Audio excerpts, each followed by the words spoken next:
On the defensive line, you know, it's about Michael and you know, you really look at Ndamukong coming in here, but those guys representing day in and day out what it looks like. Hello again, everyone, and welcome to In the Game. I'm Jim Hill. The Rams resumed their organized team activities this week and got their first look at defensive lineman Ndamukong Suh. I think we're pretty good from a standpoint of we're focused on what we need to get done and implementing what Coach McVay wants, which is just progressing as a unit, defensively and offensively and special teams wise. Ndamukong's a guy that knows how to play this game. You see the movement, you see the size and the strength, but he's also smart enough to know how to practice the right way. And in terms of just getting some of those opportunities where you're really just letting guys loose and doing some different things, this really isn't that time of year. But he's worked hard. He's doing things, you know, the right way. Meanwhile, down in Costa Mesa, the Chargers also continued OTAs and lost their starting tight end Hunter Henry in the process this past week. You hate to see any of your teammates get hurt. And obviously, Hunter, the impact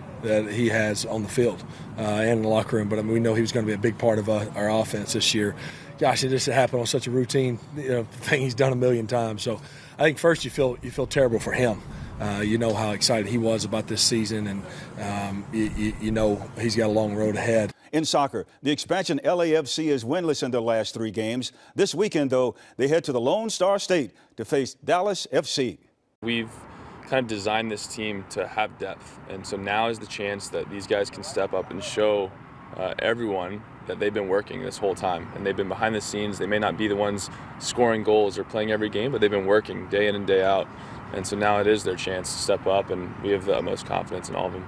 In horse racing, the Belmont Stakes is a week from Saturday, with Southern California's Justify on the verge of winning the Triple Crown. And if that happens, it will be the second time for trainer Bob Baffert.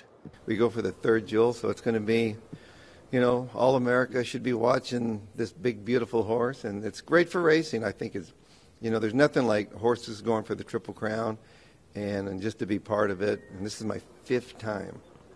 So I'm just so blessed, Jim, to be able to go through this again, and I'm just really looking forward to it. And finally, Rams legend Eric Dickerson visited Northridge Middle School to speak with students about overcoming doubters in his career and how to focus on encouragement rather than those trying to bring them down. Kids are our future. I mean, there's so much going on here in the United States and all around the world, you know, with kids, and a lot of it's not good. And, you know, I just like to try to encourage them today. Like I say, the message was today is to be encouraged, not discouraged. That'll do it from here. I'm Jim Hill. Join us next week for another edition of In the Game.